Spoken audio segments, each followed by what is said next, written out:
like this, I think people are prepared to give up a little bit of their liberty, aren't they?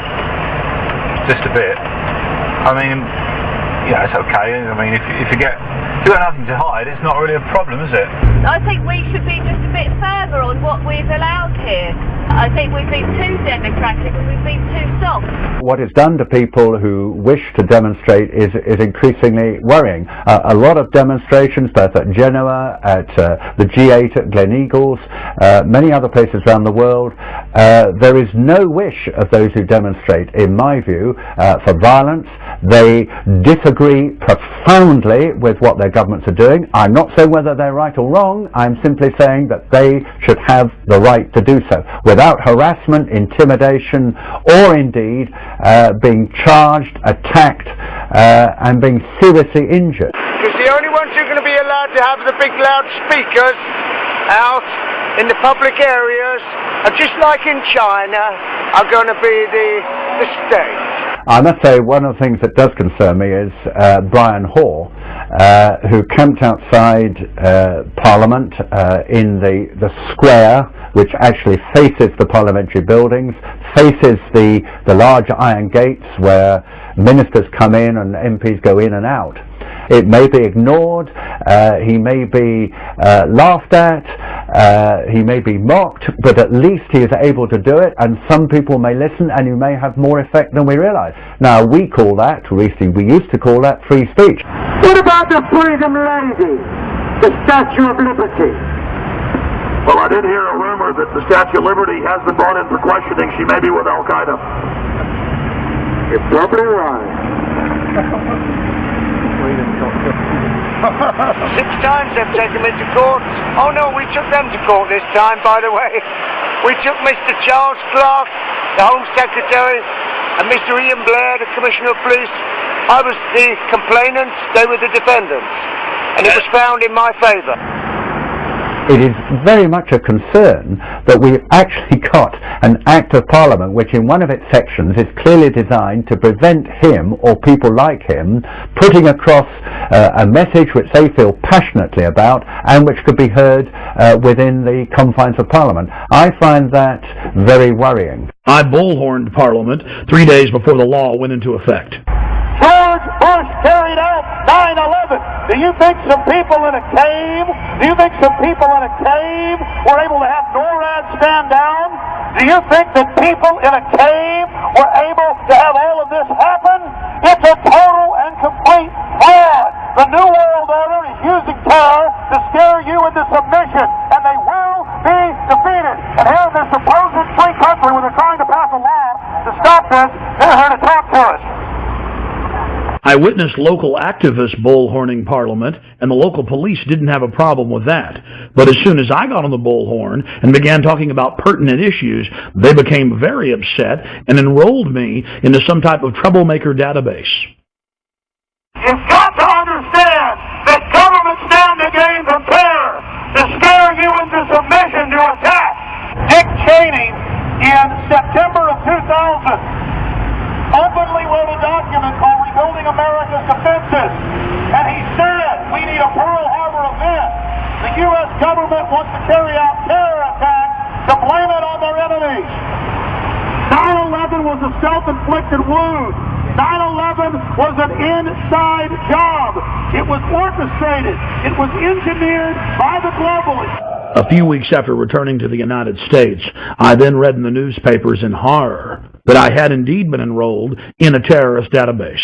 The identity cards, the compulsory identity cards that have been proposed for the first time in our history, around about 80% of the British people oppose the introduction of these cards.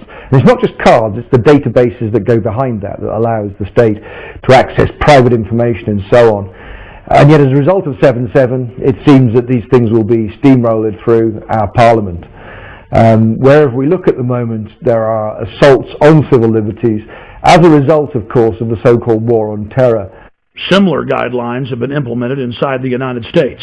A Virginia anti-terror training manual lists property rights activists as potential terrorists. A Texas manual lists those wearing Levi's jeans, having cell phones, and who are, quote, friendly towards the police as potential terrorists. In Arizona, they list those that make frequent references to the U.S. Constitution as potential terrorists. All of these guidelines have been produced by the federal government and distributed at the state level. The federal government itself has told police to be on the lookout for drivers who have road almanacs or driver atlases. All across the planet, governments are restricting free speech and setting up so-called free speech zones to stop their populations from demonstrating. Months later, Paul and Steve Watson came to Texas and joined me live on my radio broadcast to discuss the aftermath of the London bombings. We are joined in the studio by Steve Watson and Paul Watson. Guys, you've been in the United States now for about 7 days. How have you liked it? It's been pretty good so far.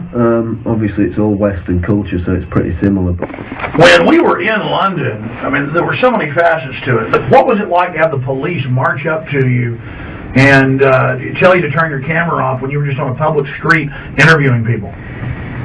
Well, I mean, the fear-mongering at the time, we were there right after the bombings, 3 weeks after the first bombings, I believe, but then there was the second failed attempt. So the state of panic was still quite high, even though Londoners basically were apathetic to the attack.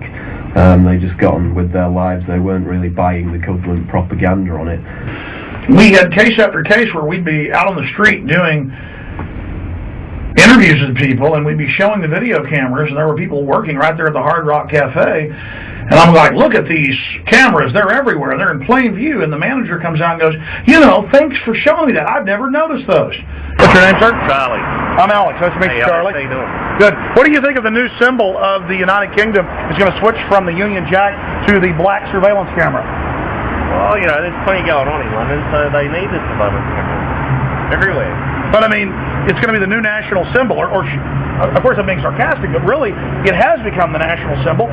4+ million surveillance cameras in the great city of London alone. What to say about it? You know, I don't even see them there. You don't see them? They don't exist? No. 4 million in the city? That's the first time I've even noticed they're there, and I've been working here a year. Out of sight, out of mind, huh? That's it. That's kind of Orwellian, though. You seem like a smart guy, but did you know only the smartest people in the inner party know how to engage in doublethink and doublespeak, where you don't even notice the cameras that are there? In fact, if you say they're not there, they're not there. Here, together, let's say they don't exist. All right, they don't exist. 2 plus 2 equals 5. Hey. Hey, you could get an inner party membership. All right, I'm into it. I mean, that was actual doublethink. Steve, Paul, you want to comment on that? Well, let me read a quote from Orwell from 1984. Doublethink is an unending series of victories over your own memory, reality, control. To know and not to know, to be conscious of complete truthfulness while telling carefully constructed lies, to hold simultaneously two opinions which cancelled out knowing them to be completely contradictory and believing in both of them, to use logic against logic to repudiate morality while laying claim to it. And this is exactly what we saw over and over again in London. You've got a nest of, 6 or 7 cameras, and people are out there saying they've never noticed them. It's like, it's a survival mechanism to deny reality, but at the end of the day, it's not even a survival mechanism, it's quite dangerous. We were asking the attitudes of taxi drivers about the bombings, they were all quite ambiguous, they kind of believed the government line at that point. Do you ever wonder who's really behind it? Well, I've heard there's people who think that it's other governments behind it. You know, British government, American government, people have said that. Oh, really? You heard that some people think it's the government? Yeah. Yeah, I've heard that. Really? How popular is that view? Pretty unpopular, I would have thought. It is straight out of George Orwell's 1984. This poor woman thinks that if you give up your liberty, you supposedly get freedom. Yeah, well, we went to Stockwell Tube Station where they shot the Brazilian man.